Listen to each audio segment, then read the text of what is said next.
En 1944, un piloto alemán despegó en un avión sin hélice, sin motor de pistón, sin ningún sistema de propulsión convencional. Lo que llevaba debajo de las alas era capaz de alcanzar velocidades que ningún caza aliado podía igualar. Y sin embargo, nadie en el mundo exterior sabía que existía. Lo que está a punto de escuchar no es especulación. Está documentado.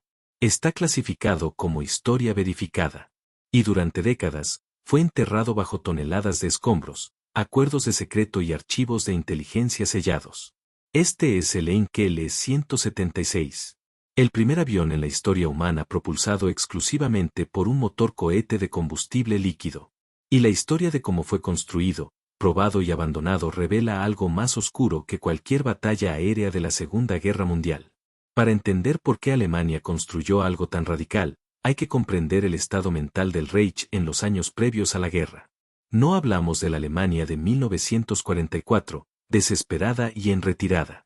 Hablamos de la Alemania de 1936 y 1937, un estado que creía con absoluta convicción que dominaría el aire de Europa en menos de una década. La Luftwaffe estaba en plena expansión. Hermann Göring prometía a Hitler superioridad aérea total. Y en ese clima de ambición tecnológica sin límites, el Reichsluftfahrtministerium, el Ministerio de Aviación del Reich, comenzó a financiar proyectos que en cualquier otra nación habrían sido rechazados por considerarse ciencia ficción.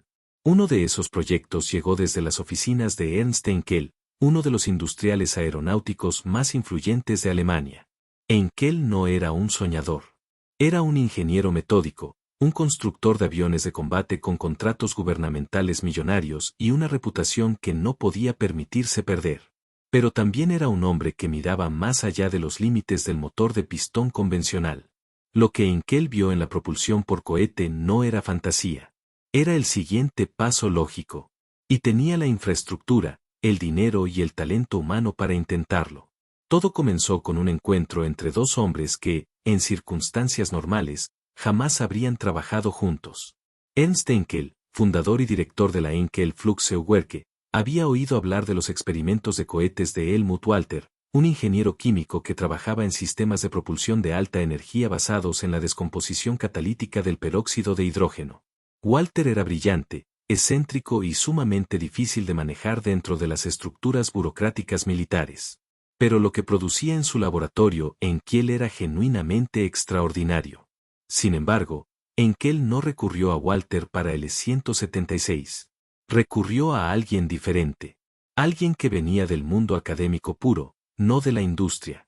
Ese hombre era el profesor Werner von Braun, cuya colaboración con la Sociedad Alemana de Cohetes, la Verein für Raumschifffahrt, era ampliamente conocida en los círculos de ingeniería alemana. Pero más importante para Henkel fue el trabajo de Helmut Walter en propulsión, y de manera más directa, el joven ingeniero Ernst Henkel Aktiengesellschaft colaboró con Walter Kunzel y el equipo de propulsión que desarrolló el motor HWK Ri 203. Este motor, el Henkelirt HWK Ri 203, quemaba una mezcla de alcohol de alta concentración y oxígeno líquido. No era un motor a reacción. No era un turborreactor. Era un motor cohete de combustible líquido, diseñado para producir empuje a través de la combustión química pura, sin necesidad de aire ambiente para funcionar. En teoría, podía operar en altitudes donde cualquier motor de pistón se asfixiaría. En teoría, podía acelerar a velocidades que desafiaban la física de la aviación convencional de la época. Pero la teoría y la práctica son dos cosas profundamente distintas cuando está sentado en una cabina de madera y tela, sobre 200 kilogramos de combustible altamente inflamable, a 30 metros sobre el suelo. El diseño del E-176 era radicalmente minimalista.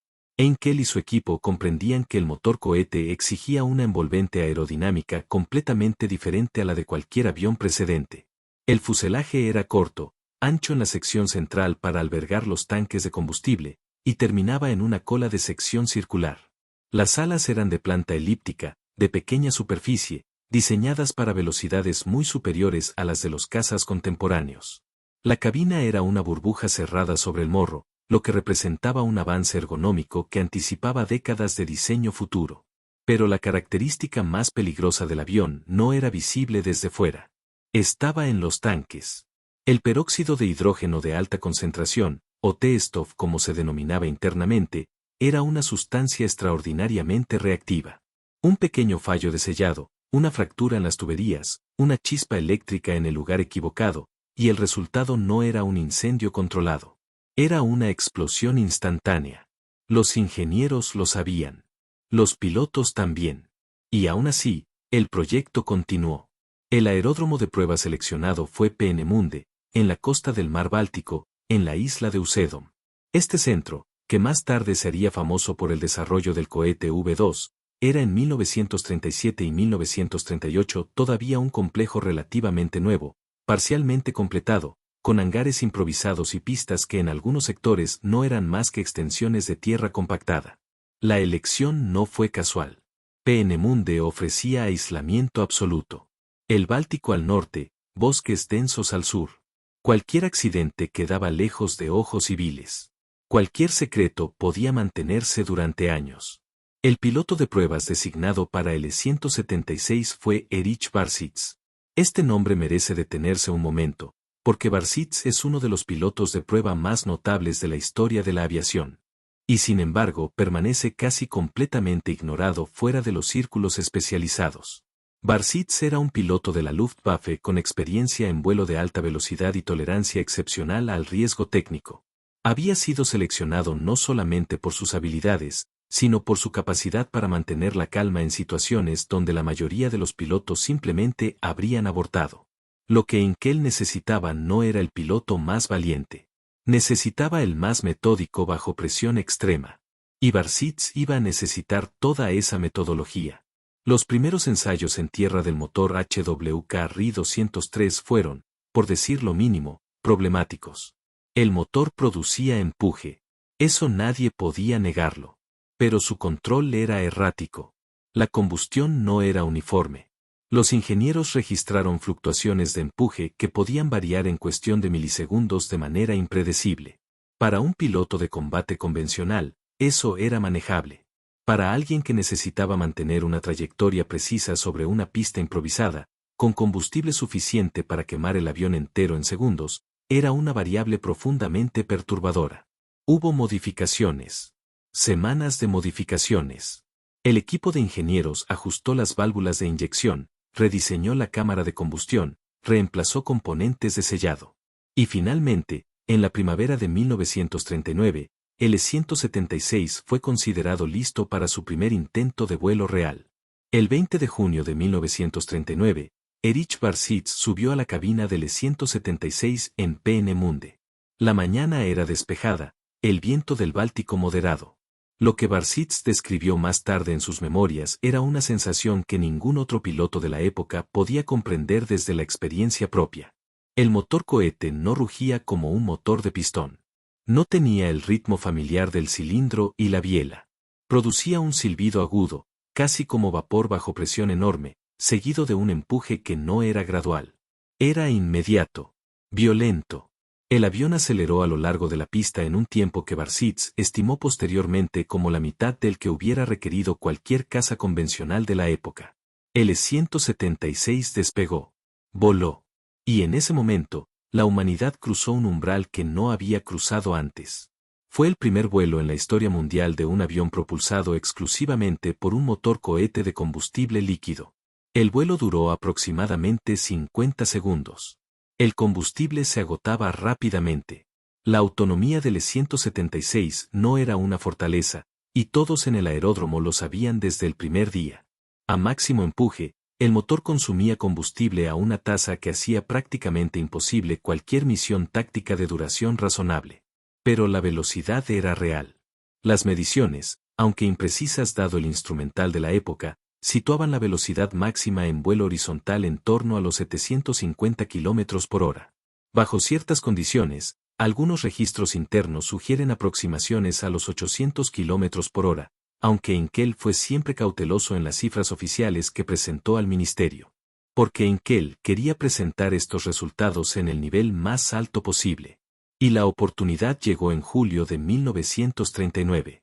Adolf Hitler, junto con Ernst Udet, director de aprovisionamiento de la Luftwaffe, y un grupo de altos mandos militares, fueron invitados a presenciar una demostración del E-176 en Rogentin, cerca de Rostock. Esta demostración es uno de los episodios más documentados y, al mismo tiempo, más malinterpretados de la historia de la aviación alemana de preguerra. Barsetz ejecutó el vuelo. El E-176 despegó, aceleró, viró y aterrizó. Duración total de la demostración, aproximadamente 1 minuto. Lo que quedó en los registros históricos es que la reacción de Hitler fue, en el mejor de los casos, tibia. Los mandos presentes, acostumbrados a aviones que volaban durante horas, no comprendieron de manera intuitiva la revolución tecnológica que acababan de presenciar. Vieron un avión pequeño que volaba muy rápido durante muy poco tiempo. Y eso, estratégicamente, no les decía nada. La Luftwaffe tenía prioridades claras en ese momento. El Messerschmitt Bf 109 estaba en producción masiva.